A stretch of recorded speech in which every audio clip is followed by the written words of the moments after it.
नमस्कार दोस्तों, ज्ञान सरोवर के इस YouTube चैनल में आप सबका बहुत बहुत स्वागत है।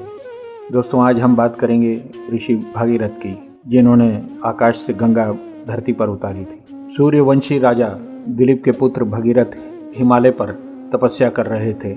वे गंगा को धरती पर लाना चाहते थे। उनके पूर्वज कपिल मुनि के श्राप से भस्म हो गए थे। गंगा ही उनका उद्धार कर सकती थी।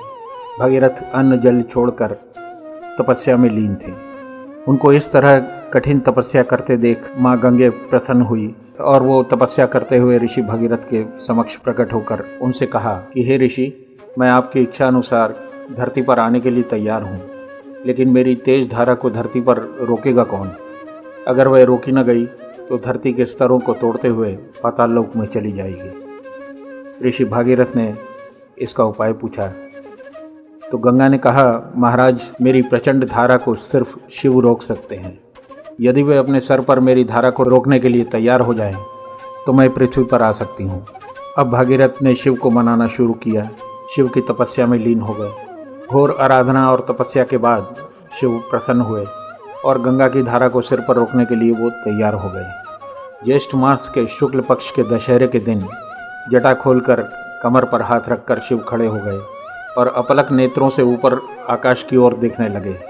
गंगा की धार हर हर करती हुई स्वर्ग से शिव के मस्तक पर गिरने लगी।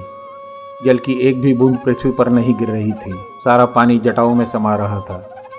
भगीरथ के प्रार्थना करने पर शिव ने एक जटा निचोड़कर गंगा के जल को धरती पर गिराया।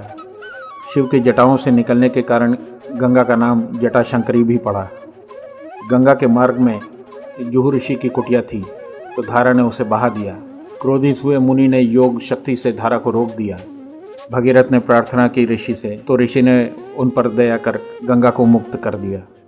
अब गंगा का नाम जाह्नवी हो गया था। कपिल मुनि के आश्रम पहुंचकर गंगा ने भगीरथ के महाराज सागर आदि पूर्वजों का उद्धार किया। वहां से गंगा के बंगाल की खाड़ी में समाविष्ट हुई। उसे आज गंगा सागर कहते हैं। दोस्तों, ये कहानी हमें ये सिखाती है कि सच्चे मन, लगन और एक लक्ष्य के साथ किया हर कार्य सब बाधाओं को तोड़कर सफल हो जाता है एवं हमें हमेशा आगे बढ़ने के लिए प्रेरित करता रहता है। ये कहानी आपको कैसी लगी, ये आप सब कमेंट बॉक्स में हमें ज़रूर बताएं। आपकी प्रतिक्रिया एवं सुझाव हमारा उत्साह बढ़ाएगी।